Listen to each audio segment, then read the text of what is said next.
Antes que nada, bienvenidos entonces a esta práctica número 5. Como les decía esta mañana el profesor Jorge, pues ya van 5 semanas de este curso. El curso está programado para tener 8 semanas, o sea que ya nos vamos acercando al final del curso, ¿cierto?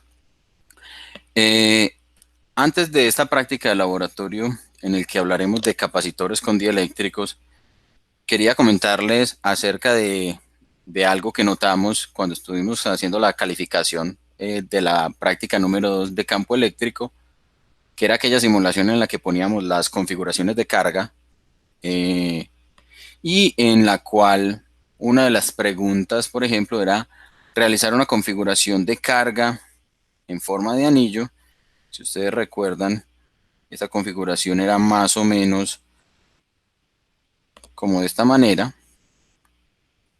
¿cierto? Se ponían las cargas de un anillo de una circunferencia, perdón, de un diámetro de 1 metro, y la pregunta concreta era evaluar cuánto valía el campo por aquí a una distancia de 50 centímetros y como el diámetro era de 1 metro, a una distancia de 50 centímetros, es decir, en todo el centro de esa distribución de cargas. Muchos de ustedes de pronto hicieron la pregunta y estuvieron consultándome acerca de esa distribución y tal vez no fui completamente claro, pero de todas maneras les pido que me entiendan que lo que yo hago cuando ustedes me hacen una pregunta es tratar de darles pistas, pero creo que la pista no fue muy certera porque algunos de ustedes asumieron erróneamente a un comportamiento que a todas luces pues no es el correcto. Y entonces pues por eso primero les pido que me excusen por haber hecho esa o por haber asumido ese tipo de pista en la respuesta que les di, que de pronto los guió a un error. El cuento era, sí, efectivamente, si consideramos únicamente el punto central de esa distribución de cargas, vamos a darnos cuenta que efectivamente, si esa configuración era de cargas positivas, el campo eléctrico en el centro, por ejemplo, producido por esta carga que está por aquí, apuntaría en esta dirección y por aquí habría otra distribución de carga o otra carga que anularía el efecto. Pero ese efecto únicamente ocurre justo en el centro. Recuerden que lo que tenemos allí es una distribución 2D de un comportamiento o de una perturbación en el espacio que es producida por esa distribución de cargas. Entonces, si nosotros miráramos realmente esa distribución en un espacio tridimensional, tratemos de hacer un dibujito 3D, suponiendo que acá tenemos unos ejes cartesianos X, Y, Z. Lo que teníamos allí, ya no lo voy a pintar como si fueran carguitas distribuidas, sino como si fuera realmente pues como un anillo. Ese anillo que me representa esas cargas que están distribuidas en el plano XY, efectivamente acá en el centro no tendría una componente, el campo eléctrico no tendría una componente. Pero si ustedes recuerdan de alguno de los problemas que que se hicieron cuando empezamos a ver el tema de campo eléctrico, era precisamente ese. Si yo tengo una distribución de cargas en forma de anillo, ¿cómo es el campo, por ejemplo, producido a lo largo del eje Z sobre un punto? Y uno dice, ah, bueno, todas las contribuciones, por ejemplo, de este punto, que iría en este sentido, y este punto que iría en este sentido, se anularía una de las componentes y la componente apuntaría únicamente en la dirección de Z. Pues bien, sobre el plano también vamos a tener unas componentes del campo eléctrico. De pronto la pista que yo les diera, tengan en cuenta la ley de Gauss, pero realmente si miramos esta configuración, la gaussiana que yo debería tomar es volumétrica, ¿cierto? Vamos a suponer cualquier tipo de gaussiana. Si yo, por ejemplo, tengo una gaussiana aquí esférica, ella no me está encerrando ningún tipo de carga. Pero ¿qué es lo que sí está sucediendo? Que recuerden que la ley de Gauss a mí lo que me dice es que el flujo a través de un área cerrada debe ser equivalente a eh, la carga encerrada sobre epsilon cero. Entonces, el flujo sobre el área o sobre toda la superficie, el E punto de A, es quien debería ser igual a la carga encerrada sobre epsilon cero. Allí, ¿qué es lo que está ocurriendo? No tenemos una carga encerrada y de pronto esa fue la confusión que se generó, pero sí tenemos un flujo que entra y sale de esa gaussiana. ¿Por qué? Porque resulta que el campo eléctrico o la configuración de campo eléctrico tendría una distribución, vamos a hacerlo en otro color, vamos a pintarlo por ejemplo morado. Si yo estuviera mirando el campo eléctrico por acá, el campo eléctrico entraría y justo antes de llegar al eje Z se desviaría hacia arriba. Entonces está entrando en la superficie gaussiana, entonces se consideraría como un flujo que entra, pero también vuelve y sale de la superficie gaussiana, entonces es un flujo que sale. Lo mismo por acá por encima, por este otro lado, vendría una línea de campo, entra y sale de la gaussiana. Por aquí, entra y sale de la gaussiana.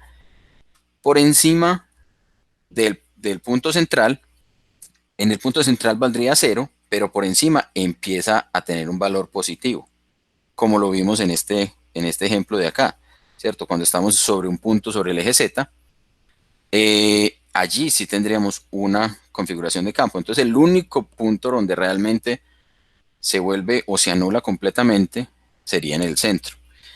Para mirar esto, quiero compartirles también aquí el, esta pestañita que ustedes yo creo que ya la conocen, o esta página, no sé si la están viendo,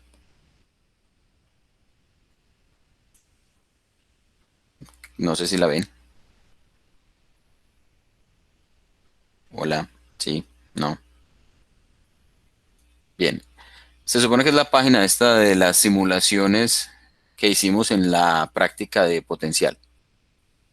Entonces, ingresando, por ejemplo, allí a esta configuración, a la de cargas tridimensionales,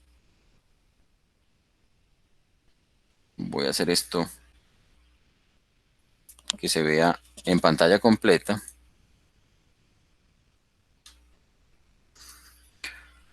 Si ustedes observan allí, pues entonces tenemos el espacio y esta es la animación de la carga puntual. Por acá vamos a encontrar la animación correspondiente a cómo se comportaría un anillo cargado, que es esencialmente el problema de las cargas que vamos a tener allí distribuidas. Entonces, si tenemos el anillo cargado, voy a modificar este tipo de visualización para que veamos los vectores de campo.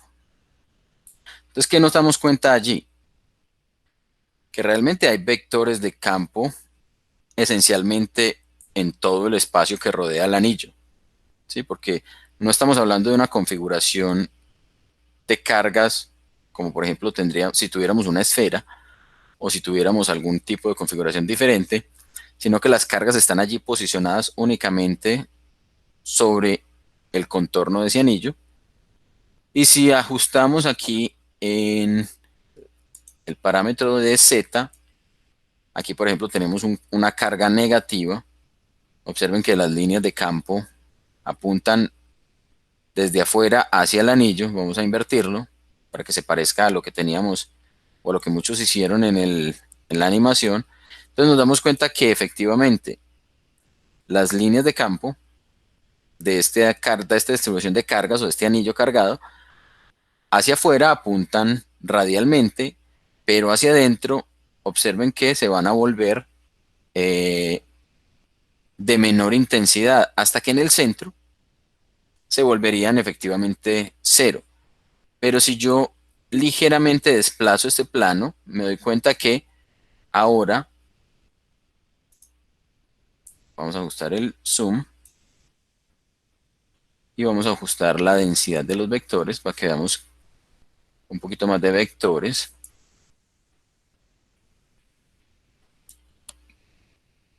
Entonces, ¿qué es lo que me doy cuenta? Que acá voy a tener, desde ese plano donde estaba, voy a tener vectores saliendo.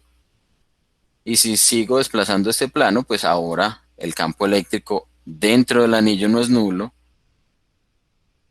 solo se hace nulo justo en el centro, ¿sí? Si voy hacia abajo, pues también me voy a encontrar con el mismo comportamiento. Eh, pues debido a que fue un error bastante recurrente, lo que hicimos fue no penalizar la evaluación o la calificación a quienes tuvieron algún tipo de, o a quienes dijeron que la carga encerrada era cero y por tanto el campo dentro del anillo era nulo y entonces que había errores en la simulación. Entonces aquí pues vemos que no es así, que realmente sí hay un campo, que es solo cero en el centro del anillo y que alrededor pues sí hay una magnitud. Acá también podemos ver las líneas de campo y al mirar las líneas de campo, ya no lo miremos así de esta manera, miremoslo de esta forma, a ver, tal vez un poquito más lejitos, digamos que por ahí, y aumentemos la densidad de líneas de campo un poco, nos damos cuenta,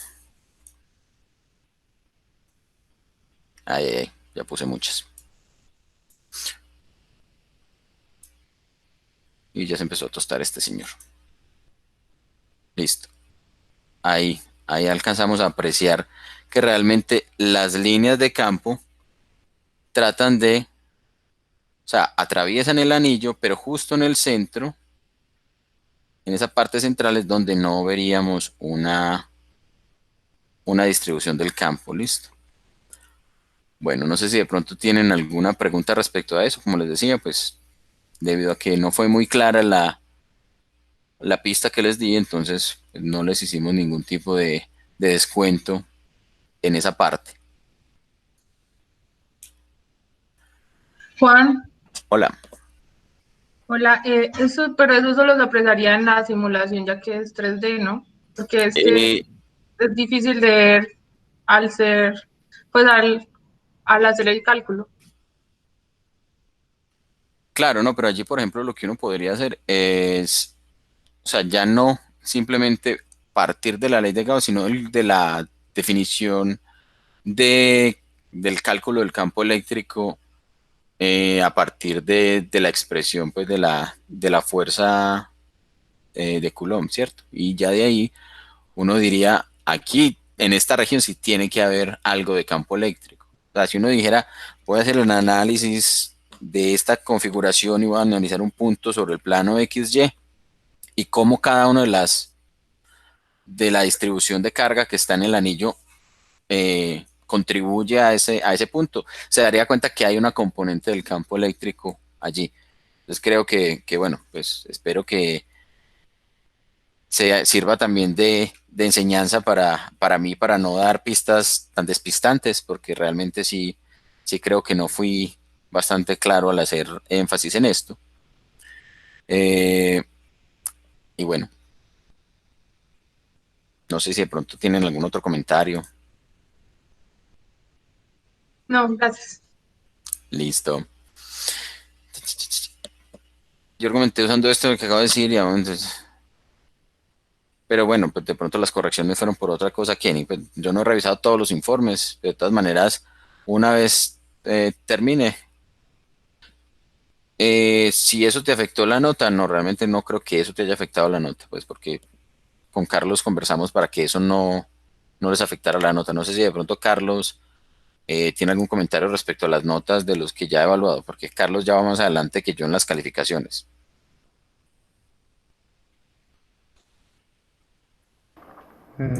A ver, puede ser el segundo informe, pues esto es del segundo informe y para ese momento no habíamos hecho las claridades que Juan se tomó la molestia de ahondar un poquito en la sesión anterior. Hay algunos cambios que pues esperaba que igual hubieran sido reincidentes, por ejemplo en la parte del análisis gráfico, que vi que en más de un caso, de nuevo, se hacía el cálculo de la constante punto a punto en lugar de analizar el conjunto de los datos. Eso, por supuesto, reduce la validez estadística de los resultados. En varios casos noté que hubo problemas en la parte de reportes de incertidumbre. Por ejemplo, si se dieron cuenta en la simulación, no todos los valores de campo eléctrico tenían la misma incertidumbre. Eso, pues, por supuesto, depende de la información que se esté reportando. Y en términos generales creo que nada más, pues yo ya estoy avanzando con la calificación del tercer informe para ver qué más hay, pero espero que a partir del cuarto, que pues ya tuvimos la oportunidad de mirar en Excel con detalle cómo calcular las incertidumbres en las regresiones y analizar un poquito más en el uso de las herramientas, esos errores ya nos están presentando. En el caso de Kenny, no sé realmente cómo les muestra a ustedes el sistema la nota, o sea, sé que pueden acceder a la nota, no sé qué tanto pueden acceder a los comentarios que se hacen, porque siempre la nota viene acompañada de subrayas y comentarios específicos de dónde consideramos que están los puntos a mejorar. Pero igual, sí, como les comentaba Juan, creo que hace 2 sesiones, si hay algo que no les encaja, que no les queda claro, que opinan que vale la pena discutir, adelante. Creo que habíamos dicho, la nota no está escrita sobre piedra, es válido que de pronto no haya sido clara de pronto la expresión o no se haya captado del todo lo que estaban intentando expresar y lo podemos revisar. Bueno, Carlos, muchas gracias. Bien, por allí me preguntan que cuántas prácticas más teníamos. Tenemos aún pendiente una práctica acerca de circuitos en la ley de Ohm, esencialmente. Por aquí esa es la única que tengo para la próxima semana. Sin embargo, todavía nos faltan las de magnetismo y esas también, digamos que son bastante interesantes. Y creo que un proyectico, pero no tan elaborado como el que ya hicieron. Y de hecho, lo que ya hicieron les va a servir para este segundo proyecto, ¿sí? Pues como para que de pronto lo tengan en cuenta. Eh, Empecemos entonces con la práctica del día de hoy, pues es repasar un poco los conceptos que ya vimos esta mañana y que ya ustedes conocen. Si nosotros, por ejemplo, tenemos y partimos de un capacitor de placas planas, donde igual que esta mañana, ya hemos pasado por esa etapa de carga del capacitor. Entonces, en la placa superior vamos a tener una carga más Q, en la placa inferior una carga menos Q. Cuando tenemos esa configuración, pues ya sabemos también que nos va a aparecer un campo eléctrico E que podemos expresar como sigma sobre epsilon sub 0, donde sigma hacía referencia a la densidad de carga superficial en las placas. En este momento acabo de caer en cuenta que no he activado en el Moodle la guía. Entonces, si ustedes me dan un segundo, hago eso para que puedan de pronto acceder también y seguir el procedimiento, porque allí pues está también descrito.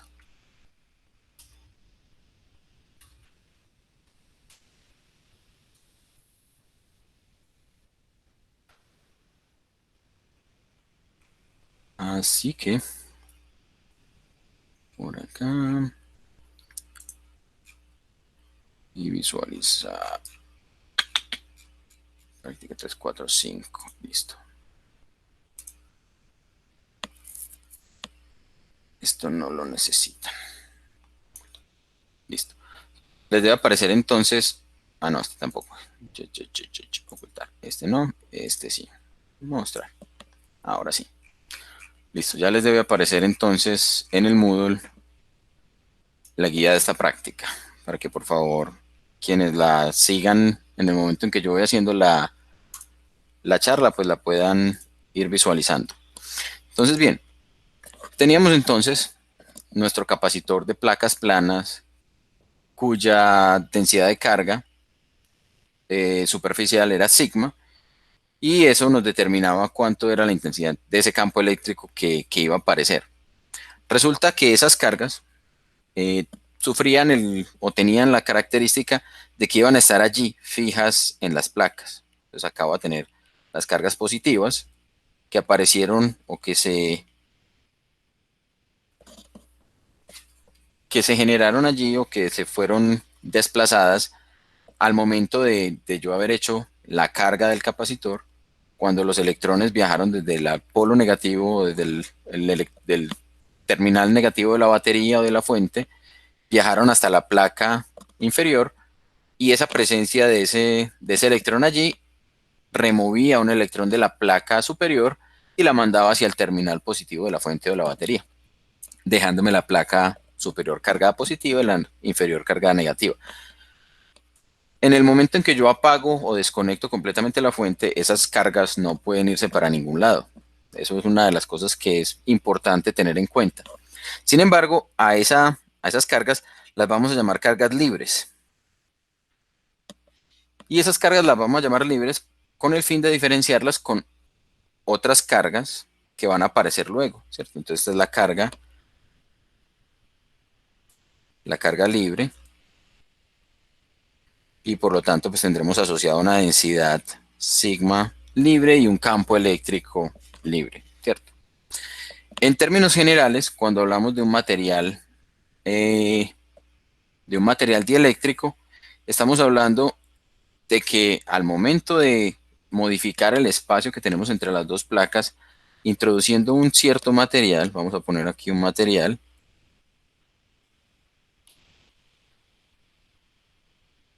entonces esto que estamos subrayando en verde es precisamente ese material que estamos introduciendo dentro del espacio que tenemos entre las placas. Los materiales dieléctricos tienen una característica: esencialmente ellos tienen sus átomos muy fuertemente ligados a sus núcleos, a diferencia de los materiales conductores, donde esa nube de electrones estaba muy débilmente ligada al núcleo y los electrones esencialmente pueden desplazarse de un punto a otro, ¿cierto? Portando la carga.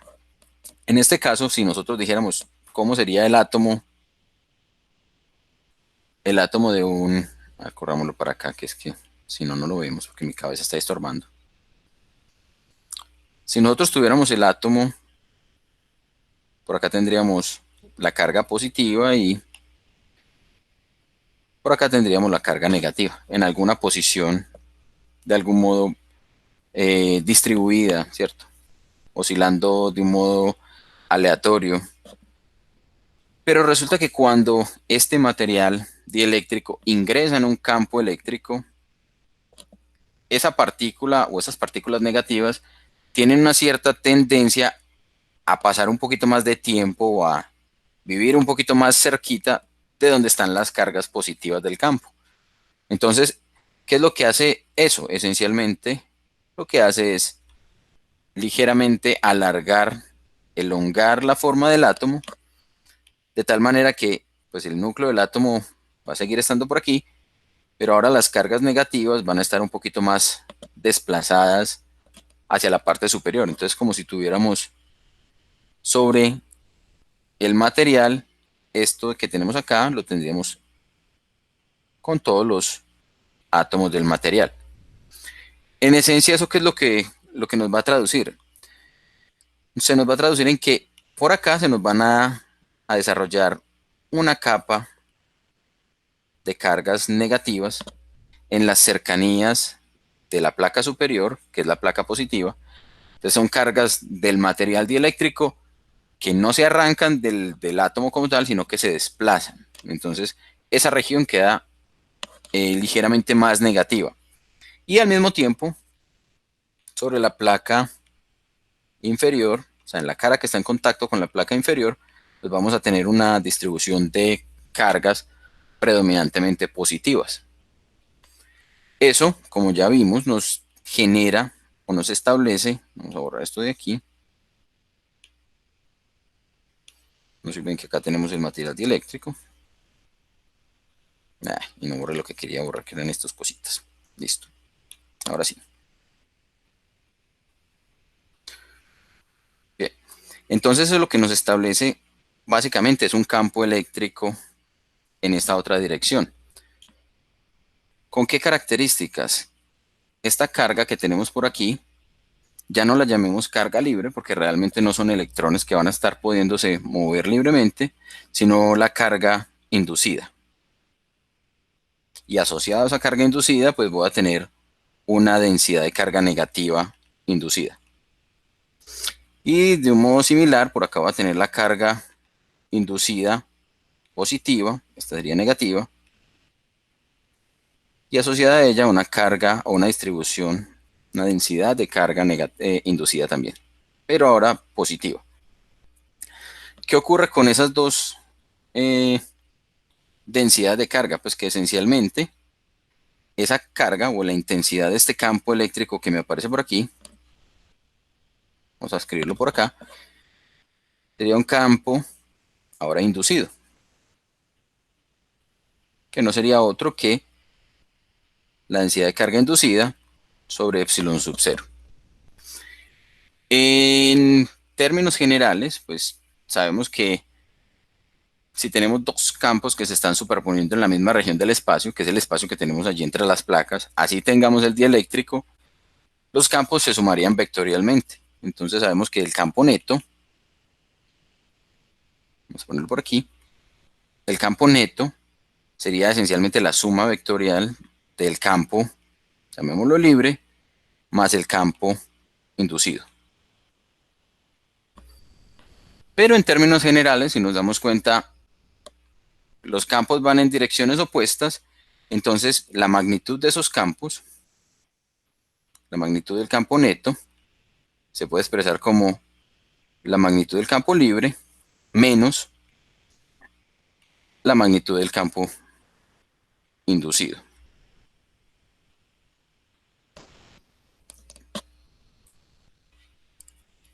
Ahora bien, ¿qué tenemos también que tener en cuenta al momento de hacer este análisis? Muy seguramente la cantidad de carga que yo estoy induciendo sobre el dieléctrico va a ser una fracción, o sea, yo no puedo inducir más carga que la que ya la placa tiene. Entonces, si la placa tiene un número de cargas determinada, en el mejor de los casos yo podría esperar que mi dieléctrico en esa región que está cerquita de la placa induzca la misma cantidad de cargas, si no es que induce un poco menos, ¿cierto? Entonces, de algún modo yo podría también decir que la carga o que la densidad de carga inducida sería un parámetro o un número B multiplicado por la densidad de carga libre. Este número B, o ese valor, es un parámetro, coeficiente que vamos a tener allí, debe ser menor que 1. Esa es como la condición. ¿Por qué? Porque, como les decía, en el mejor de los casos yo lograré inducir la misma cantidad de carga que tengo en la placa. Bueno, pensé que había otra pregunta por allí. Ahorita hablamos entonces de las prácticas como tal, a ver cuántas más prácticas podremos hacer. Yo creo que nos vamos hasta la semana 8, pero esa última semana sería más demostrativa que de entregar un informe. Bien, entonces, si sabemos que la carga o que la densidad de carga superficial inducida es un factor de la densidad de carga libre, yo también podría decir que el campo inducido es ese mismo factor del campo libre. Pongámoslo en magnitud para que no nos compliquemos con la cantidad vectorial. Y aquí entonces, si nos devolvemos un poquito, aquí habíamos dicho el campo neto es el campo libre menos el campo inducido.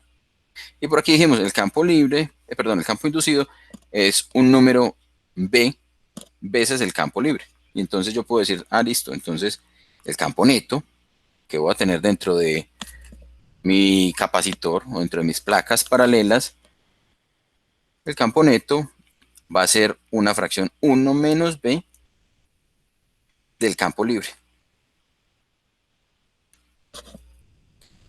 Ahora, este valor o este parámetro, 1 menos B, simplemente lo voy a reemplazar por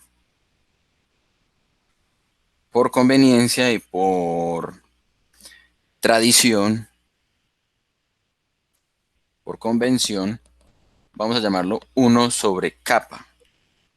Esta es la letra griega kappa, que me representa una propiedad de los materiales que se llama la constante dieléctrica. Kappa es la constante dieléctrica,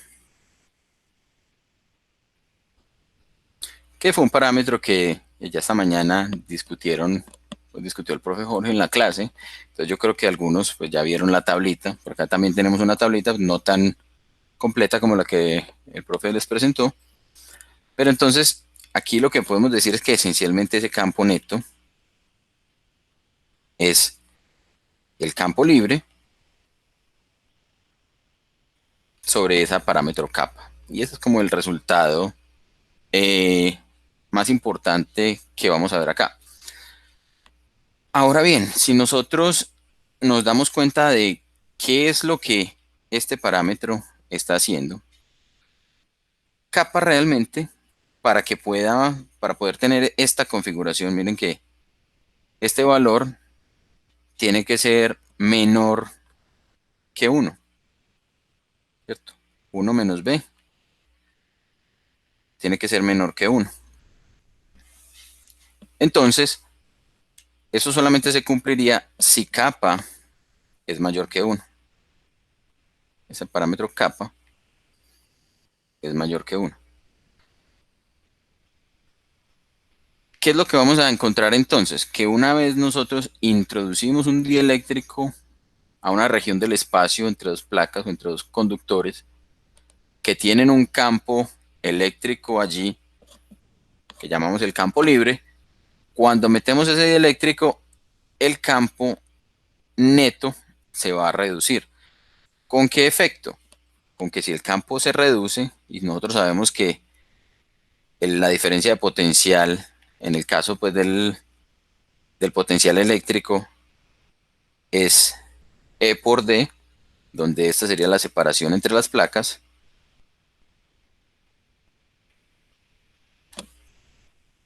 Si el campo eléctrico disminuye y la separación entre placas se está manteniendo constante, porque esa no la hemos desplazado, a diferencia de la semana pasada cuando hablábamos del trabajo que había que hacer para desplazar una de las placas. En este caso, la distancia entre las placas es constante, entonces al reducirse el campo eléctrico, se va a reducir el voltaje. Con otro efecto, y es que al generar esa reducción del voltaje, ese término de capacitancia, que habíamos dicho era la relación entre la carga y el potencial, miren que al disminuirse ese voltaje, manteniendo la carga fija, porque esa es la otra parte importante, esto es constante en este caso. ¿Por qué es constante? Porque recuerden que las placas las aislamos de la batería, entonces la carga no tiene para dónde viajar. Entonces eso implica el incremento de la capacitancia. Allí en la guía ustedes encuentran una serie de valores de la constante dieléctrica. Está la constante dieléctrica del vacío, que sería 1. La del aire a una atmósfera de 293 Kelvin a temperatura ambiente es 1,0059, o sea, es muy cercana realmente a la constante dieléctrica del vacío. Está la de algunos materiales, la del PET, o sea, el plástico con el que se fabrican, por ejemplo, las botellas de agua o de gaseosa. Está el PVC, es de 4. Está el vidrio, entre 3,8 y 14,5, y esa variación, ese rango tan grande, depende mucho de la composición del cual está hecho el material, porque no solamente hay una sola composición para el vidrio, sino que diferentes tipos de vidrio pues van a comportarse distinto frente al campo eléctrico. Y también está la del agua destilada. Eso fue una de las cosas que vimos esta mañana, que Jorge nos mostró, que es que el agua tiene una constante dieléctrica bastante alta, una constante dieléctrica que hace que, por ejemplo, los sensores capacitivos de los que él les habló fueran bastante sensibles y que ya se podría hacer el análisis, ¿cierto? Ahora bien, eso sería como el abrebocas pues de esta parte de la práctica. Ahora miremos qué ocurre o cómo vamos a hacer el procedimiento. Entonces en el procedimiento vamos a abrir el enlace que está allí. Vamos a ver si esta vez sí nos funciona el enlace, espero que sí. Porque es una... A ver, por aquí, por aquí, por aquí. Y una vez abra el enlace les comparto la pantalla. A mí me está cargando, no sé, espero que a ustedes también cuando lo intenten abrir.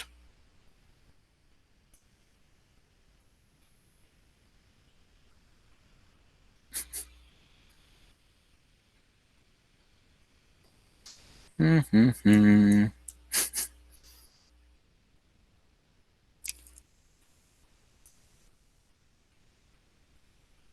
No me diga que me va a hacer quedar mal esta simulación.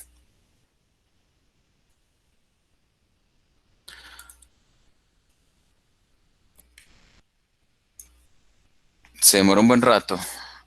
Luis Fernando ya le cargó.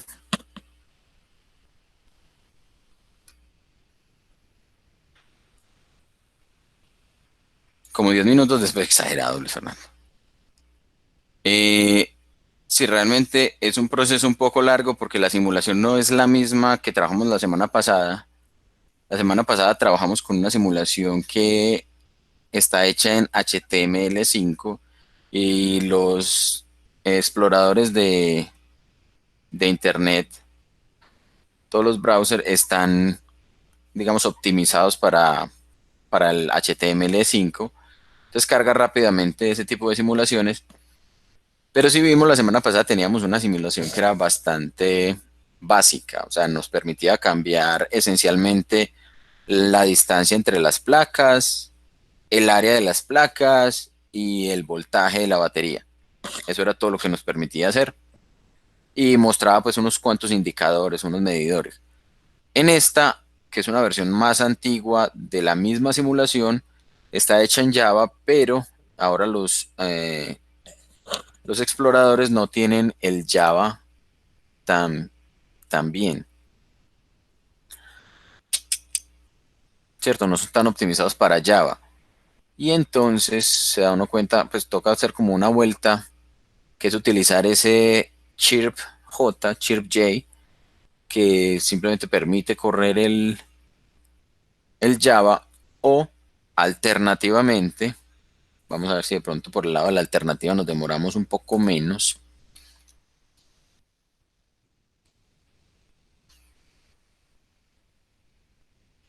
Les muestro dónde estamos. Está lenta de cargar y las imágenes se ven viejas. Ya Isabel le cargó también. Bueno, perfecto.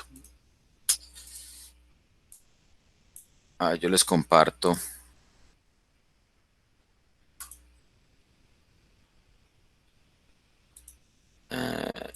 Creo que esta.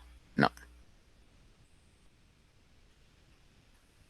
no, esa no es la que quería compartir. Esa es la que me está tratando de cargar, que todavía no me carga. Ah, ah, ah. Compartir. Pronto esta de aquí. Vamos a ver si esta sí es.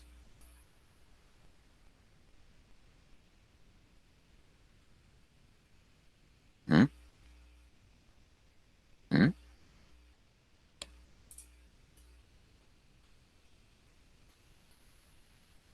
Bueno, cuéntenme qué ven allí de lo que les estoy compartiendo.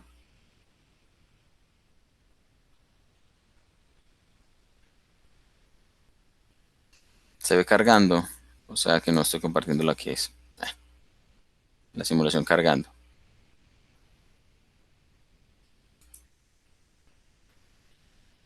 Bueno, espero que ya ahora sí les esté compartiendo la que les quiero mostrar, que son todas las simulaciones de física. Ahora sí, ¿cierto? Listo, perfecto. Entonces acá vamos a encontrar, hay dos laboratorios de capacitores. La semana pasada trabajamos con este Capacitor Lab Basics y esta vez vamos a trabajar con el Capacitor Lab, que es este de Java. Esencialmente él permite descargarlo Y al descargarlo, pues uno lo debe guardar por ahí en alguna parte.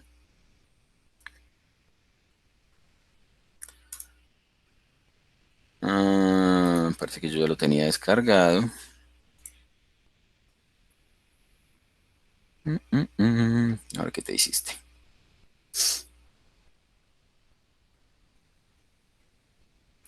Listo.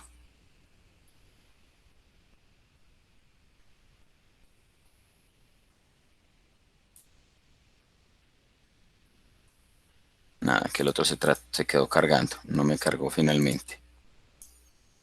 Bien. Ahora les voy a compartir esta otra.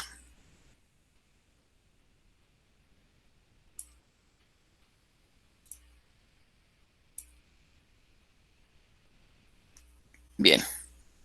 Ahora ya sí están viendo la animación, ¿cierto?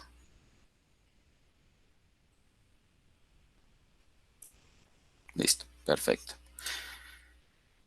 Entonces, esa animación en Java, a ver qué más dicen por aquí. Sí, cargando, perfecto. Bueno, entonces esta animación en Java tiene tres pestañas: introducción, dieléctrico y capacitores múltiples.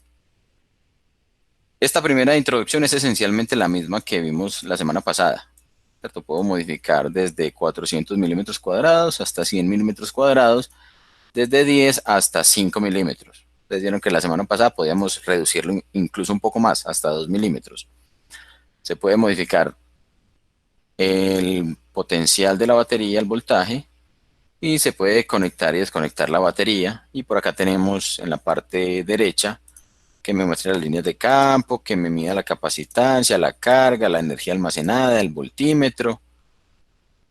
Y tiene una cosita que no tiene el de la semana pasada, y es este detector de campo eléctrico, que es un sensorcito que, como ustedes ven acá, es como un anillito que se introduce dentro de las placas. ¿Sí? Si estoy tocando la placa, pues vale cero. Si estoy por fuera del capacitor, vale cero. Pero si estoy adentro, pues me va a decir cuánto es la intensidad del campo. Y también qué pasa, por ejemplo, cuando yo modifico la distancia. Bien. Esencialmente ese sería lo que ya hicimos la semana pasada. Tenemos este otro, que sería el caso de dieléctricos. Y esto es lo que vamos a trabajar esta semana. Entonces, en la guía, la primera parte, pues, es un procedimiento que ustedes pueden seguir muy fácil, que es nuevamente utilizar la batería, ajustar el área y la separación de las placas. Ustedes ya ven que pueden allí ajustar las placas en área y en distancia. En este caso, por ejemplo, vamos a hacerlo teniendo el dieléctrico por fuera. Entonces, si se dan cuenta, el dieléctrico se puede sacar completamente, o se puede introducir completamente, o se puede dejar parcialmente adentro. ¿Sí? Este, por ejemplo, no nos muestra ese fenómeno que mencionó el profe esta mañana, y es que si el dieléctrico se deja parcialmente, habrá unas fuerzas que lo empujen hacia adentro, que lo succionen hacia adentro del capacitor. No, en este caso, por ejemplo, si usted lo deja a 10,1 milímetros, ahí se va a quedar todo el resto de la simulación hasta que usted lo desplace. Lo otro que se puede hacer es también modificar entonces el voltaje. Entonces miren que simplemente dice, utilizando la batería y ajustando el área, cargue el capacitor con la mayor cantidad de cargas posibles. Eso pues ya ustedes lo harán. Pero la idea es que carguen el capacitor con el dieléctrico por fuera, que desconecten la batería, que tenemos el botón de desconectar la batería, y que midan con el voltímetro, por ejemplo, el voltaje entre las placas, entre esta y esta placa, y que empiecen a jugar, a hacer una gráfica en ese primer caso de cómo varía la diferencia de potencial, o sea, el voltaje, con la distancia entre las placas sin modificar el área. Entonces, un procedimiento sencillo. En el segundo es, ya ahora sí vamos a jugar con el selector de material, que acá dice dieléctrico. Tenemos unos materiales predeterminados, teflón, papel y vidrio, o podemos modificar la constante dieléctrica entre 1, pues que sería el vacío, y 5. Entonces seleccionamos alguno de ellos. En este caso, por ejemplo, la guía propone que trabajemos con dos valores diferentes de capa. Espero pues que no todo el mundo haga los mismos dos valores, pero entonces ustedes pueden jugar con estos valores de acá y que utilicemos estos medidores que tenemos por aquí, el de capacitancia, el de placa, de carga en las placas, el de energía almacenada, el mismo voltímetro.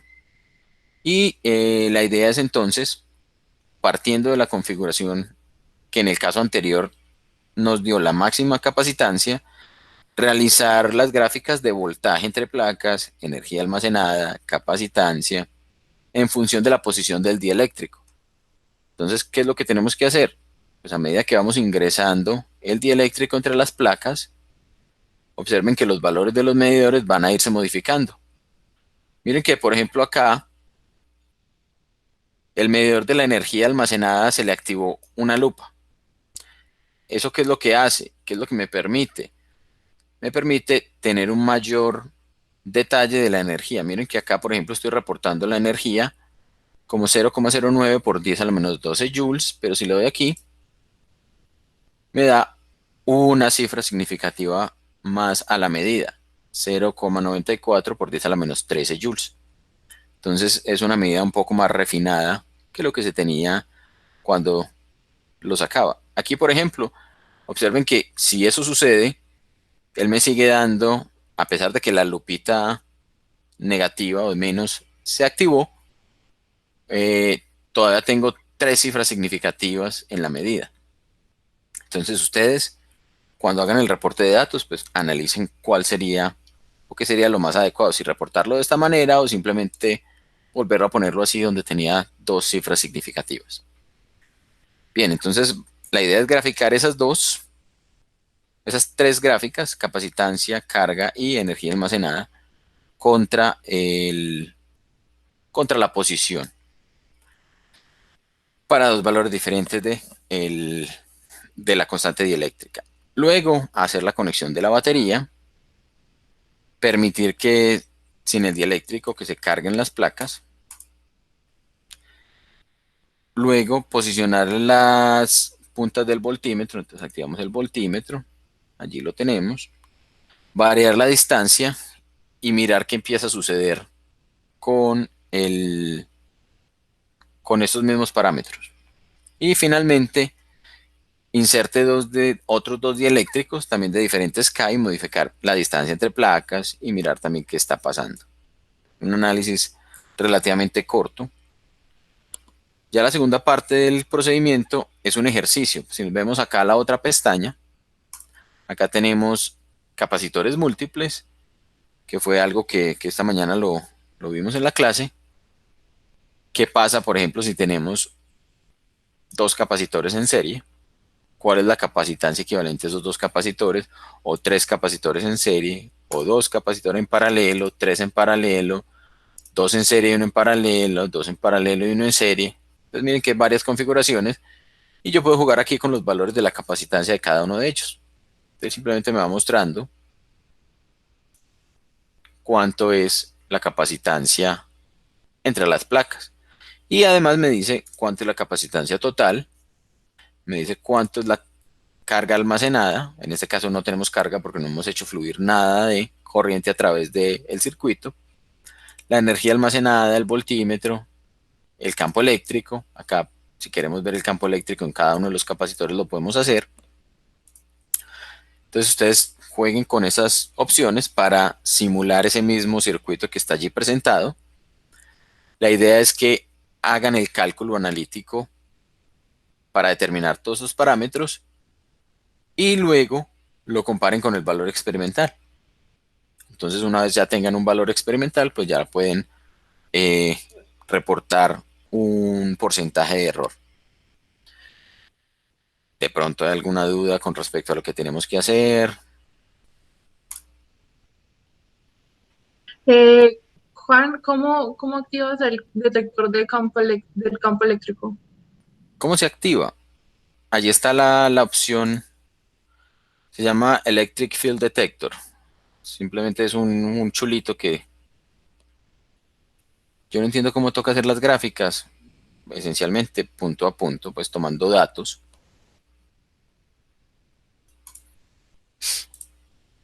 No sé si de pronto no fue claro. El procedimiento ahí es simplemente, o sea, seguir como el procedimiento de la guía, y a medida que vas siguiendo el procedimiento, pues allí te indican qué tienes que modificar, si el parámetro de distancia o el parámetro de áreas. Entonces, a medida que vas modificando esos parámetros, vas a encontrar que los medidores van a ir cambiando. Los medidores no son estacionarios. Entonces, al ir cambiando, pues esos son los valores experimentales que reportarías. No sé si de pronto eso es la pregunta que tienes, Niji.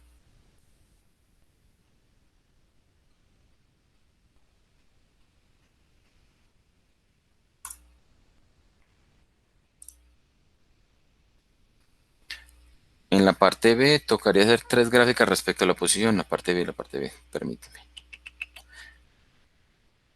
Sí, porque vamos a graficar el voltaje entre placas, la energía almacenada y la capacitancia en función de la posición. Serían tres gráficas distintas. Y lo que puedes hacer es, en cada una de las gráficas, tienes una serie de datos para una constante dieléctrica y una serie de datos para la otra constante dieléctrica. Entonces tienes la comparación entre las dos.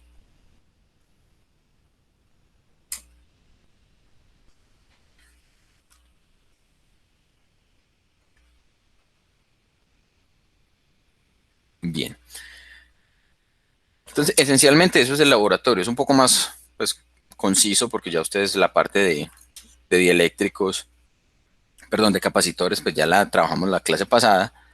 Solo que hacer un solo laboratorio, un solo informe con toda esa información, pues hubiera sido bastante largo, bastante tedioso. Bien, vamos entonces a gastarle un poquito de tiempo a hacer esta parte, para que ustedes vean cómo se hace la parte de referencias cruzadas, que fue lo que me preguntó Carolina. Entonces permítanme, yo abro el Word y vamos a abrir por acá un documento.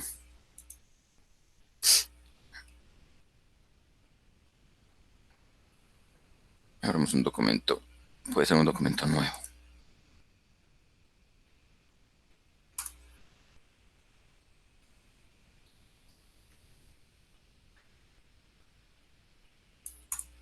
Permítanme un segundo. Bueno, entonces, permítanme, les comparto la ventana en la que tengo el Word.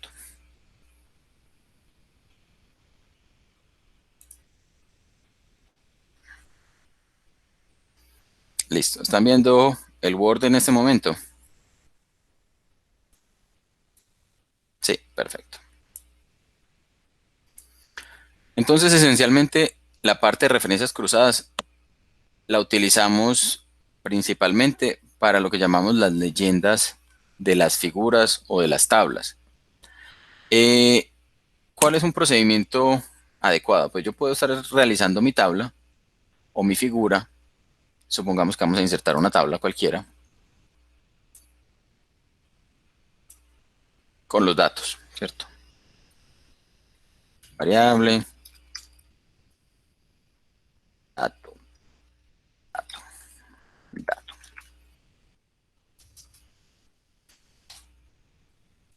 ¿Sí?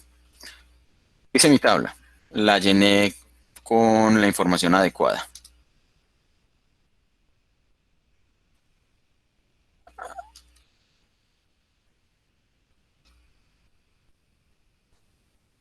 Por lo general, cuando estoy haciendo la tabla, la leyenda o el título de la tabla se pone en la parte superior. En algunas publicaciones pues lo piden en otra ubicación, pues en la parte inferior. Pero digamos que así como por protocolo esencialmente, yo trabajo los nombres de la tabla en la parte de encima de la tabla y los nombres de la figura en la parte inferior de la figura. Entonces, la manera de hacer una referencia cruzada es por aquí, por donde dice referencias. Cuando estamos en referencias, observen que me aparecen,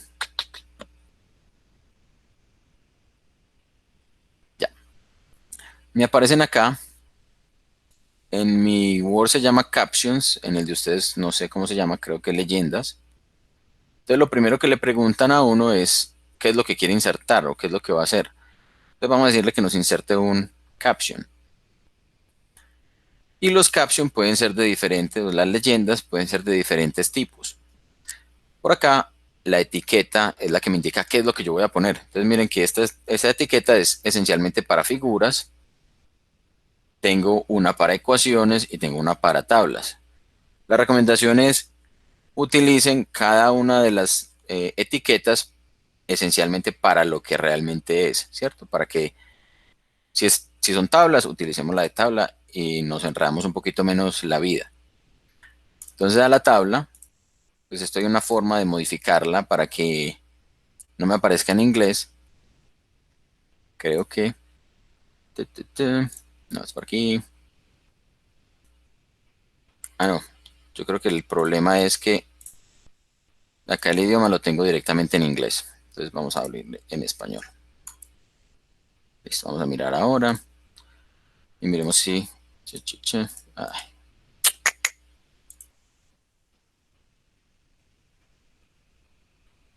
no, eso no es. Por ahí no era.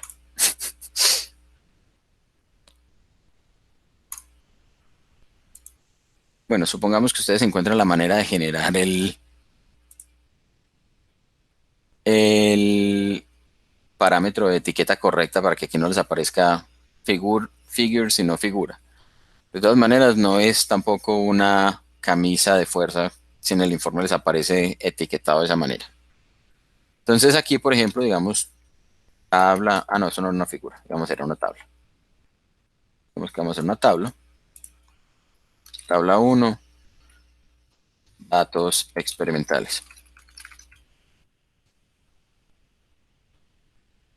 Entonces él me genera esta etiqueta, que si ustedes se dan cuenta, tiene una característica y es que los números son campos, no son valores determinados, sino que son campos. ¿Para qué me sirve eso de los campos? Porque resulta que es de esa manera, es con el campo que yo hago la referenciación cruzada. Entonces yo acá estoy escribiendo ah, como se ve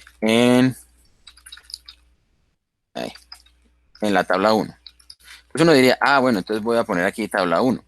Pero esencialmente ahí es donde la referencia cruzada entra a funcionar. Porque lo que hago es omitir este pedacito de información y cuando voy escribiendo le digo cómo se ve en la y me voy para referencia cruzada o cross reference.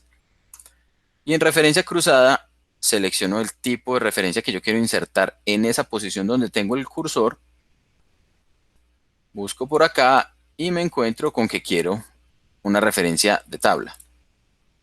Entonces él me dice, ¿qué quiere mostrar? Quiere mostrar toda la leyenda completa.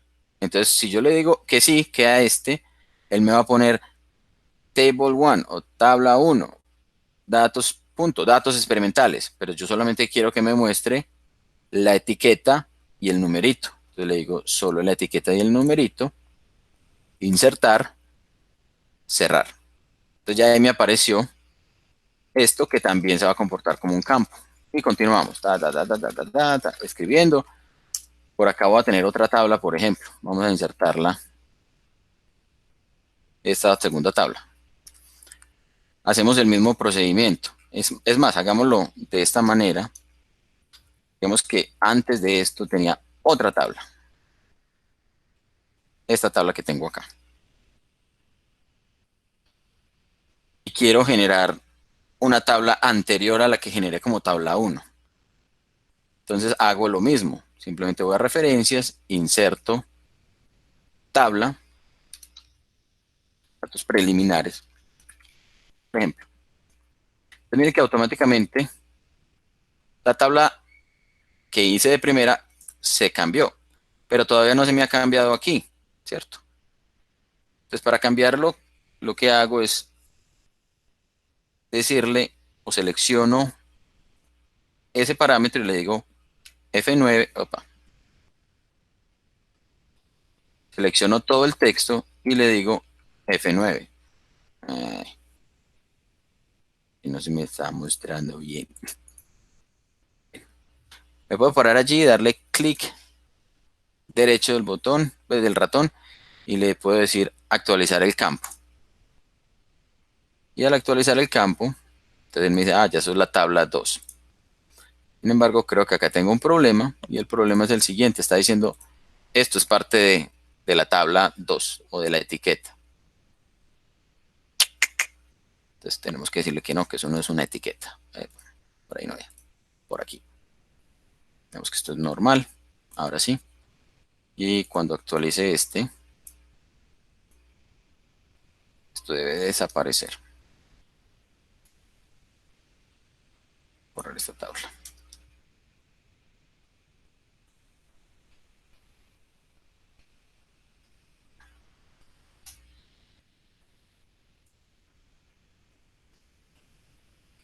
Incluso no sé si acá él me permite hacer. Vamos a mirar.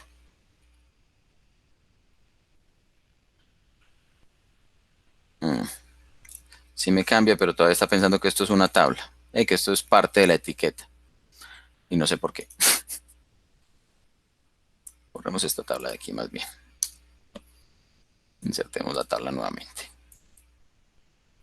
Y digámosle que esto es la tabla.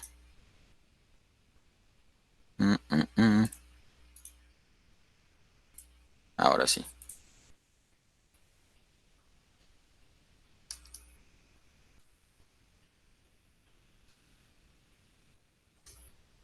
Insertemos nuevamente la referencia.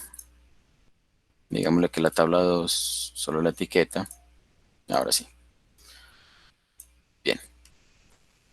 Lo mismo haríamos con el caso de las figuras, ¿cierto? Insertamos una figura.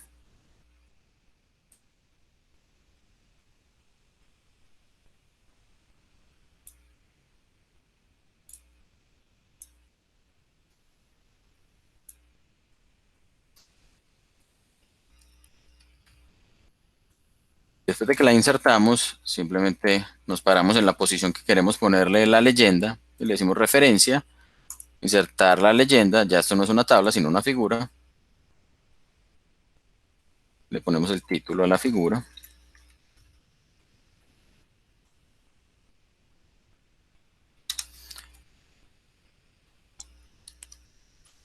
Y acá, cuando estemos escribiendo, entonces simplemente lo que haríamos es llamar como referencia cruzada a la figura con su etiqueta y número. ¿Sí?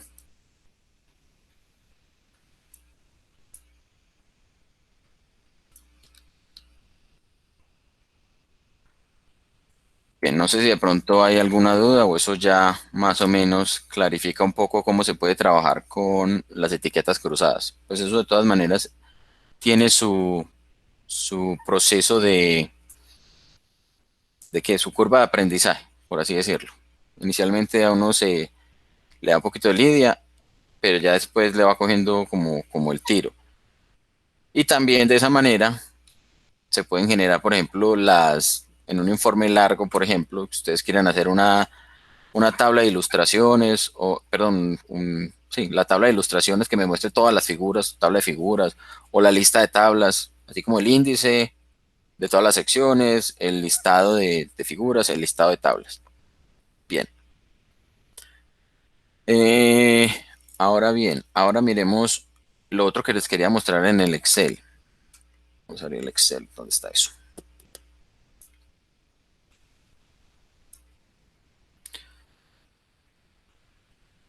No, yo no rebajo notas si no se hace de esa manera. Lo que si no se hace de esa manera es si no le ponen la etiquetica. Ustedes lo pueden hacer a mano perfectamente. No hay ningún problema si lo hacen a mano. El problema es si no lo hacen, si no le ponen el título a la tabla o a la figura. Entonces uno no sabe si está, o sea, a qué se refieren. Recuerden que finalmente ustedes lo que están enviando es un PDF y el PDF no conserva esas referencias cruzadas. Las referencias cruzadas son simplemente para ayudarle a uno al momento de escribir y que si tiene que poner una tabla antes, una figura antes, no tenga que pasar por todo el texto actualizando cada uno de los valores donde escribió. Bien, Excel, este es el que quería mostrarles.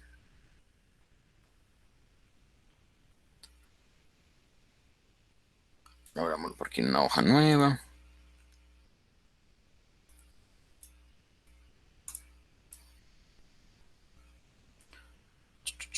Voy a tomar los datos.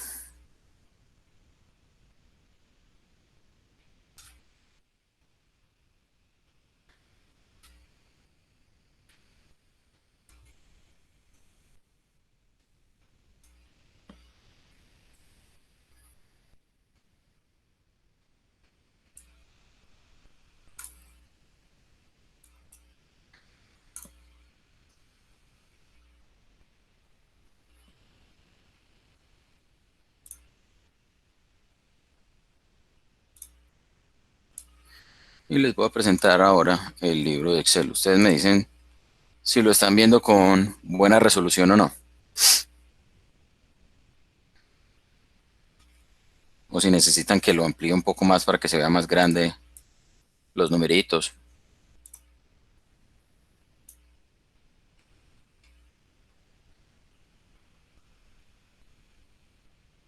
Si está bien, bien, listo. De todas maneras, ampliémoslo un poquitico. Acá lo que tenemos es simplemente, o sea, cuando estaba preparando la práctica, hice unos datos de el área de las placas, no, perdón, de la distancia en 10 milímetros con una constante dieléctrica de 4.7, de 4,7, a medida que iba introduciendo el dieléctrico y medía el valor de voltaje. Entonces acá tenemos el parámetro de offset. Entonces ya para que sepan, no pueden utilizar ni 10 con 4,7, esa combinación está prohibida para la práctica. Entonces listo, acá tenemos por ejemplo los datos de en qué posición está el dieléctrico con su correspondiente incertidumbre y el valor de voltaje en el voltímetro con su correspondiente incertidumbre. Entonces, una de las cosas que se les pide, por ejemplo, graficar era el valor del potencial contra, utilizando este como variable independiente. Entonces, si lo hacemos como lo hicimos la semana pasada, la gráfica nos daría como esto. Esta y esta. Y le digo que me inserte una gráfica de tipo dispersión. Entonces uno dice, ah, listo, allí quedó muy bonita la gráfica. Es claramente creciente, llega hasta un valor máximo, etcétera. Donde acá, ¿cierto? Si hacemos todo el proceso de todo lo que hemos visto, esto se debería llamar voltaje, voltios. Esto se debería llamar, carajo, offset o distancia del dieléctrico en metros. Entonces uno dice, ah, bueno, vamos a tratar de, y bueno, también le puedo poner las barritas de error, todo lo que ya vimos la semana pasada para que la gráfica me quede completica. Entonces vamos a poner las barritas de error horizontales, las vamos a modificar diciendo que me muestre, en este caso todos son iguales, que me muestre este valor de 1 por 10 a la menos 4, 1 por 10 a la menos 4, tanto hacia arriba como hacia abajo. Entonces, listo.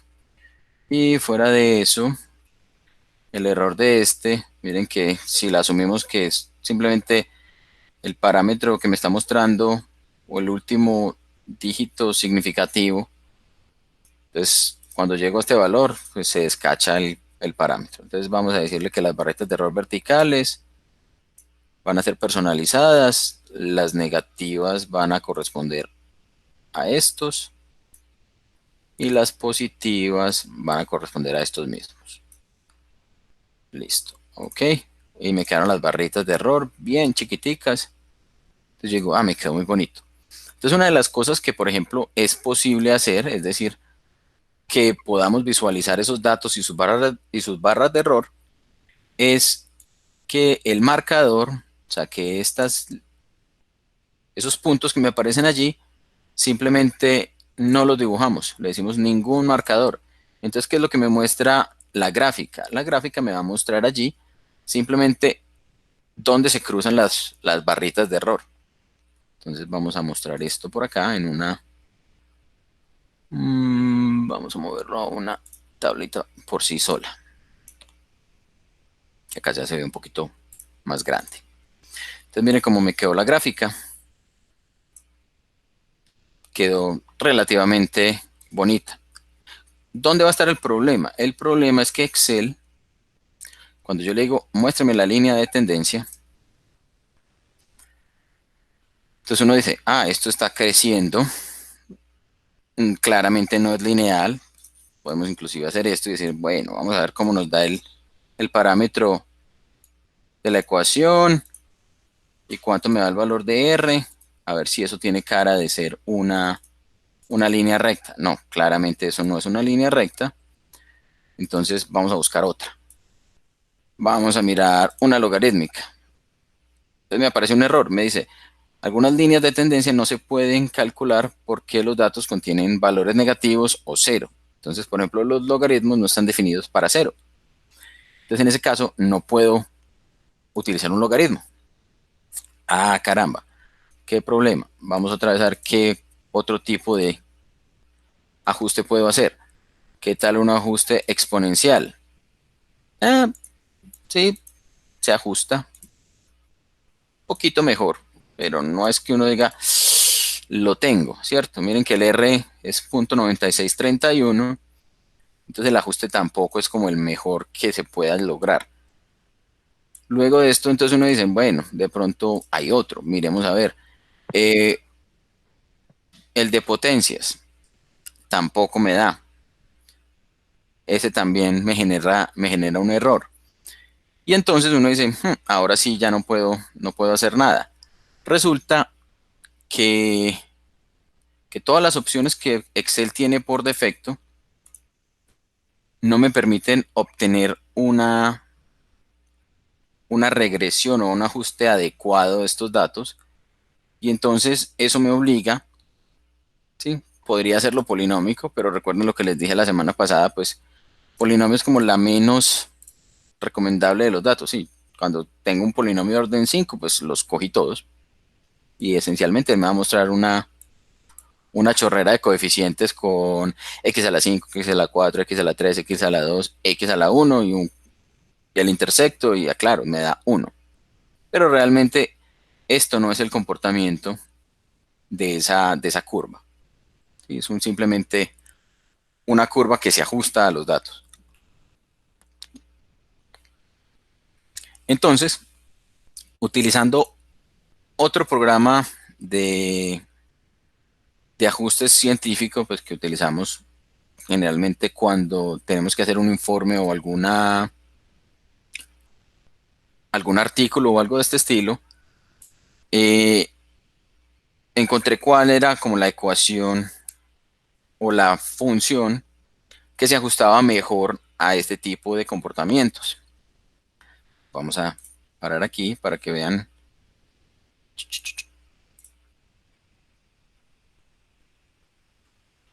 Si me están viendo allí nuevamente.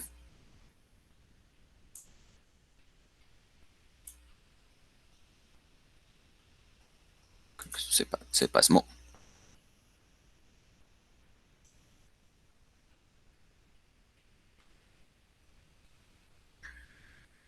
Chicos, hola, me dejaron solo. Ah, lo vemos a usted, bueno, perfecto. Esa era la idea, que me vieran a mí en este momento. Y no estamos viendo esto, ¿por qué? No sé.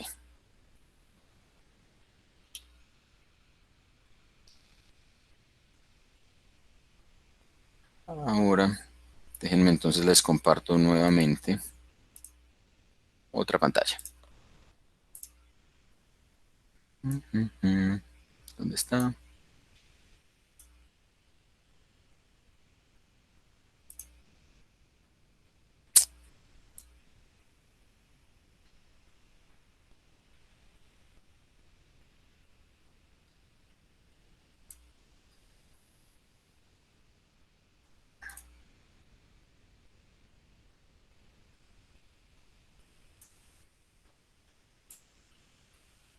Déjenme yo apago esto, que esto parece que tuvo un problema.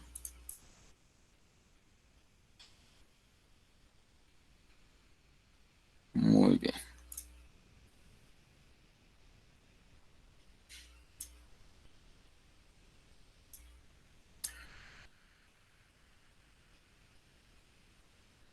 Estamos viendo en este momento el tablerito, ¿cierto? El cuadernito.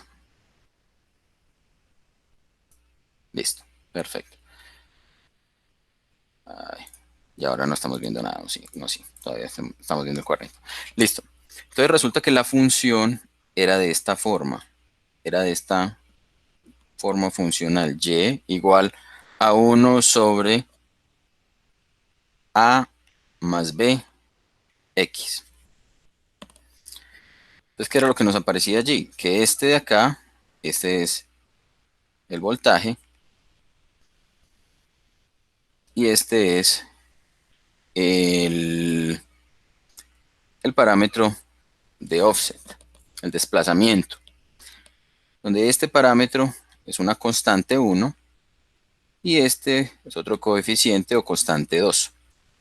Entonces, si nos damos cuenta, miren que no es una forma funcional muy compleja, sino que es como el inverso de una línea recta, a más bx. Pero Excel no la tiene por defecto. Entonces, ¿cuál es la estrategia cuando yo conozco la forma funcional, pero no conozco o Excel no me permite hacer el ajuste? Entonces, la solución es utilizar una técnica que se conoce como el solver, que vamos a discutir en este momento. Entonces, yo sé que la función, vamos a pasarnos para acá otra vez.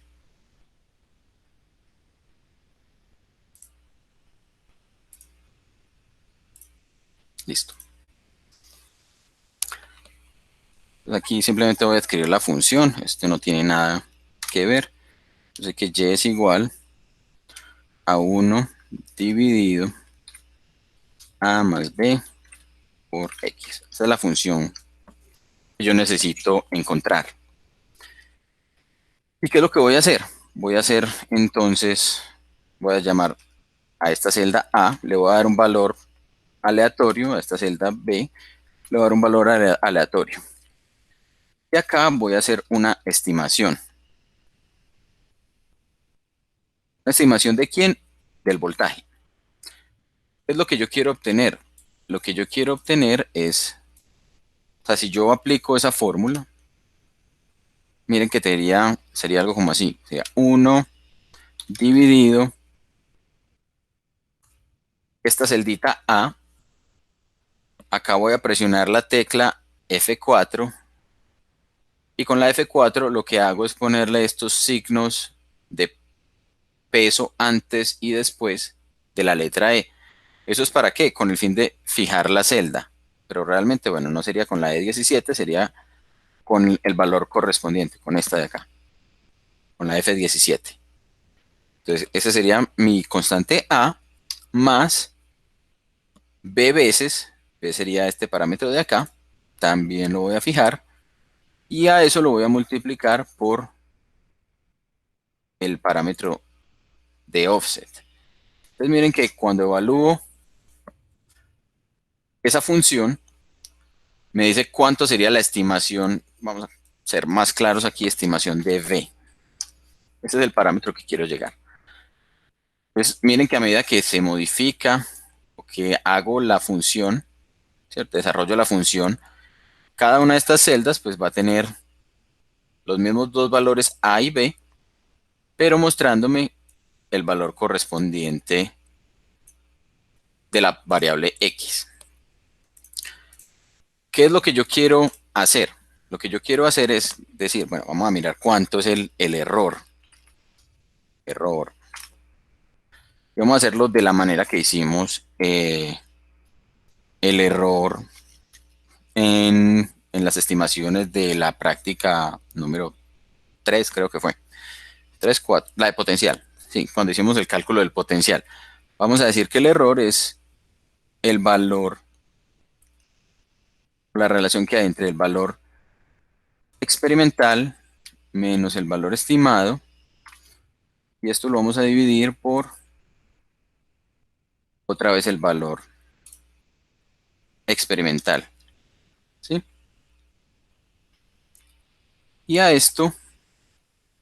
todo esto lo voy a elevar al cuadrado. ¿Cuál es la idea de elevarlo al cuadrado?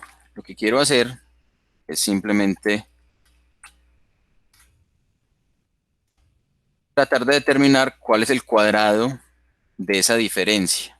Pues simplemente evalúo el cuadrado de la diferencia. Entonces, el error yo lo pude haber estimado simplemente restando esta celda con esta, o restando y dividiendo, pero cuando resto y divido obtengo como una especie de porcentaje, pero cuando resto, divido y elevo al cuadrado obtengo esa diferencia, pero en términos del valor cuadrático, ¿cierto? Entonces ya todos los valores van a ser positivos. Y acá voy a poner la suma de los cuadrados.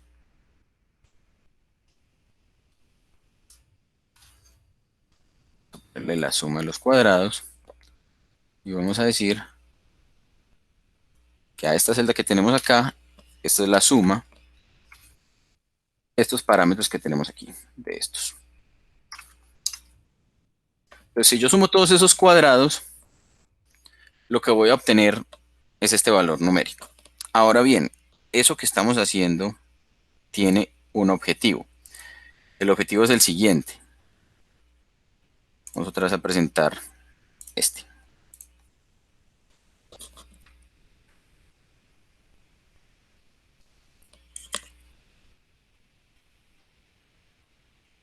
Esencialmente yo tengo esta función. Una función de voltaje contra un parámetro que llamamos offset. Cuando medimos, esto me va a dar unos valores que están creciendo de esta manera. ¿Sí? No es una línea recta, es una línea que va creciendo inverso con esa línea recta que discutimos aquí un poquito más arriba. Entonces lo que yo voy a hacer es, con mi estimación o con mi función de aproximación, decir, bueno, con mi función de aproximación, digamos que esto es que yo estoy obteniendo. Entonces estos son los valores experimentales, los que están en negro. Y lo que está en rojo es lo que llamaremos la predicción. Y entonces si yo digo la diferencia entre un punto y otro, bueno, estos dos muñequitos se tienen que mover un poquito más. Ahí. Si yo digo la diferencia entre estos dos señores elevado al cuadrado, o sea, la diferencia dividido uno de ellos, o el valor experimental, elevado al cuadrado, si yo trato de minimizar esa distancia, y de hecho, si yo trato de minimizar la suma de todas estas distancias, voy a llegar al caso en el que mi valor estimado realmente va a estar como por aquí. Este va a estar por aquí, este va a estar por aquí, que esté muy cerca. Entonces, ese es el objetivo, empezar a modificar los parámetros de tal manera que mi valor o mi predicción sea muy cercana a la experimental. Y eso lo voy a lograr cuando esa diferencia de cuadrados o esa diferencia de los valores experimentales o el error al cuadrado sea mínima. Entonces miremos nuevamente en el Excel. Vamos a mirar qué es lo que estamos haciendo allí.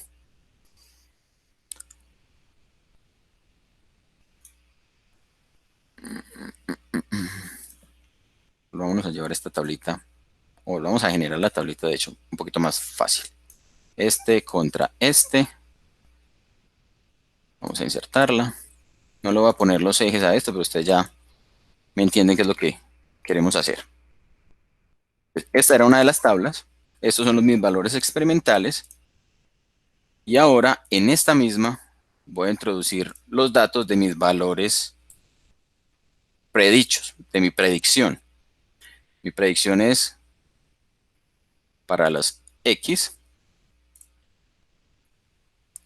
y para estas Y, para estas estimaciones, Juan, ¿no se está viendo la pantalla? ¿no se está viendo qué, perdón? Ah, la pantalla. La pantalla. Ujú. Gracias. Soy un avispado y no la compartí. Entonces, permítanme, me devuelvo. Ahora sí. Estamos aquí. Ahora sí estamos viendo el Excel, ¿cierto? Listo. Entonces, voy a generar nuevamente esta gráfica del offset contra el voltaje, sin ponerle todas las arandelitas que le hemos puesto para que nos quede bonita la gráfica. Entonces, hasta aquí, estos son los datos experimentales. Pero ahora, sobre esta misma gráfica, voy a añadir una serie que me presente en los valores de X, que me presente estos mismos parámetros de offset y que ahora me grafique en Y mi estimación. ¿Qué es lo que nos vamos a encontrar? Miren que ahora en naranja está mi estimación y en azul están mis valores experimentales. Entonces, ¿qué es lo que empieza a pasar, por ejemplo, cuando A cambia? Digamos que ahora A vale 1.5. Va para abajo. Entonces no puede ser 1.5. No puede ir creciendo. Miren que si yo le pongo 2, sigue más para abajo. Entonces seguramente este valor de A tiene que ser un valor diferente de un valor positivo, digamos menos 5. Peor aún, digamos 3. Vamos ajustando. Entonces uno manualmente podría hacer esto, decir, bueno, B vale 10. Cambia mayor cosa. B vale menos 5. ¿Mm? ¿Sí? La idea es que miren que si yo modifico estos dos valores numéricos, A y B, la suma del error va a irse modificando también. Volvamos a 1 y a, qué sé yo, 14. Nada, eso se ve muy feo así, ¿cierto? La idea sería ¿cuál? Que este fuera aumentando, ¿sí? Esto, que este fuera subiendo. Entonces, Con valores entre 0 y 1 no crecería. miremos, posible que sí, 0.5. ¿En el A o en cuál de las dos? No, pues intentemos los dos. Sí, en el A, mira que ya se nos subió el naranjado por encima.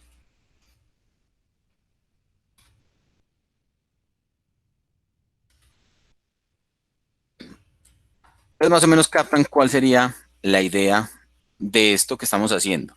Entonces miren que este trabajo, pues aparte de tedioso, puede que no lo lleve a uno a un resultado, pues donde uno puede encontrar rápidamente esto. Entonces ahí es donde entra a jugar el Solver. Solver es una herramienta de Excel que uno activa por aquí también por las opciones y que está dentro de los complementos o add-ins que tiene el Excel. ¿En dónde está? Está por aquí abajo, Solver Add-in. Simplemente yo lo activo diciéndole go o vaya y le digo añadir, ¿sí? Miren que ya teníamos de la semana pasada este de Análisis Toolpack. Entonces simplemente activamos este. Después de que ya lo tenemos, entonces vamos a encontrar el solver por aquí, en el parámetro de datos. Entonces en el datos voy a entrar al solver y solver me presenta esta ventana flotante donde me dice cuál es el objetivo, cuál es la celda objetivo. Entonces mi celda objetivo en este caso va a ser minimizar este error. Entonces, este J2 en este caso, yo la quiero minimizar cambiando cuáles celdas. Quiero cambiar estas dos celdas de aquí. Y voy a quitarle esta restricción de que no tome valores negativos porque realmente no sabemos si el mejor valor puede ser un valor negativo. En algunos casos yo digo, no, es que no puede ser negativo, entonces le activo eso y le digo resolver.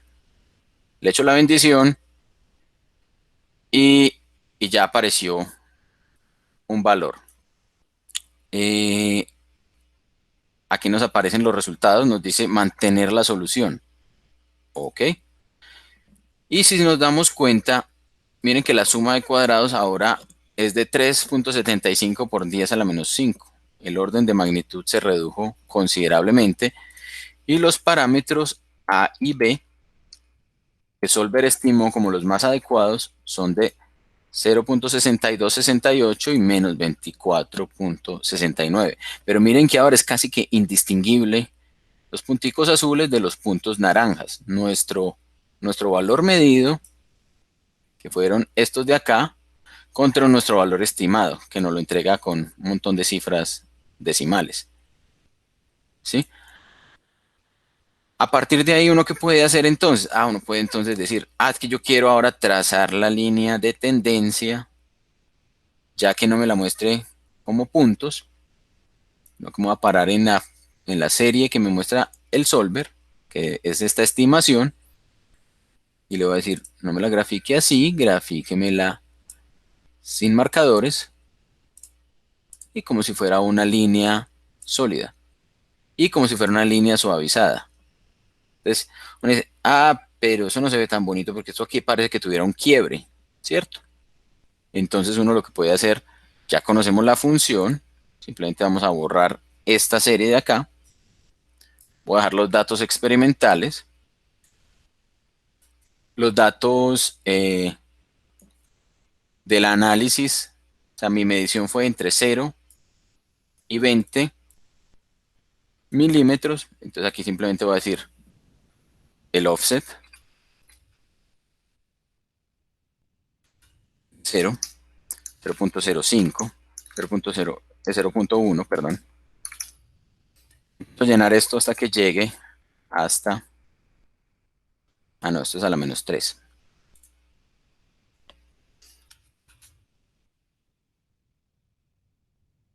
También a la menos 3. Empiezo a llenar esto hasta que llegue ¿hasta dónde tengo que llegar? Hasta 2 por 10 a la menos 2.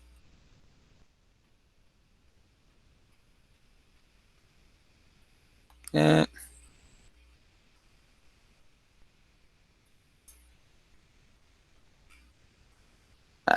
hice un pasito muy chiquito. Quitémosle un 0 a esto.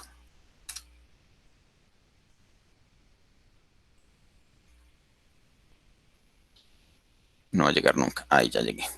Listo. Y ahora mi función estimada de voltaje será igual a ¿quién? A esa función 1 dividido A vale esto, más B, que vale esto, y multiplicado por la variable X. Viene que obtengo el mismo 1,5953 que tenía por aquí, por lo que ahora lo tengo con un paso mucho más fino. Y si yo voy y grafico en mi tabla, en mi figurita de acá, ahora selecciono una serie, añado una serie que sea con estos valores de X,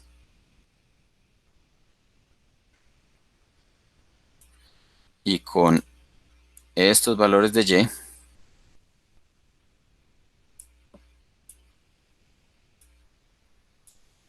Entonces observen que ahora ya sí es una línea que se ajusta bastante bien y que ya le puedo decir no me dibuje o dibújemela como si fuera sin marcadores y hágame la línea sólida, suavizada y más delgadita para que sea más bonita. Incluso la puedo hacer punteadita, pues así como aparece en la otra línea de tendencia.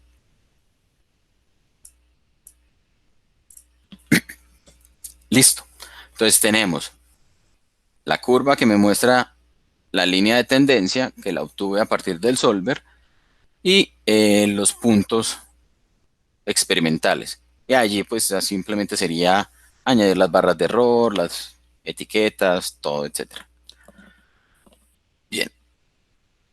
Espero que pues también esto les ayude, les sirva un poquito para no solamente este laboratorio, posiblemente no sea necesario hacer ese análisis, pero de todas maneras es bueno tener esto como una herramienta más a la hora de trabajar. Listo.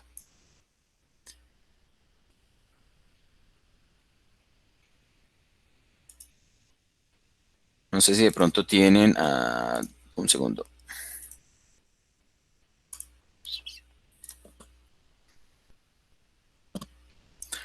Porque hay preguntas, Kenny. Y ese proceso lo vemos también para hacer la energía almacenada y la capacitancia. No, realmente no, esto no lo tienen que hacer para la energía almacenada ni la capacitancia. Esto era simplemente una herramienta de esas adicionales. ¿Hay que hacer todo eso? No, no hay que hacer todo eso. Era una de esas herramientas que les van a servir a ustedes más adelante, ¿cierto? Es posible que ahora en este laboratorio no, simplemente reporten los valores experimentales que obtengan, ¿cierto? Entonces ustedes van a encontrar los puntos y la reportan con el parámetro suavizado, ¿cierto? Como si fuera una línea. Más preguntas, dudas, inquietudes. Hacemos la gráfica sin línea de tendencia. Sí, la hacen sin línea de tendencia. Lo que hacen es unir las marquitas con la otra línea. ¿Para cuándo es la práctica 5? O sea, esta de hoy. Sería... Hoy estamos a martes. Puede ser para el sábado. No está tan larga.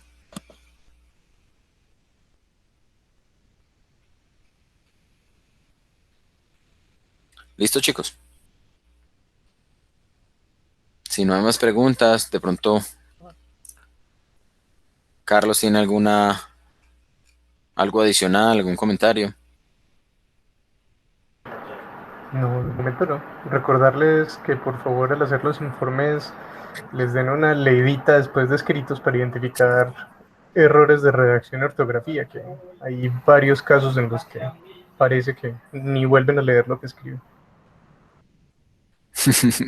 Sí, chicos, realmente hemos encontrado como que escriben y no revisan lo que están enviando. No olviden que ustedes una vez envían el documento, son responsables de todo lo que está allí escrito bajo su nombre.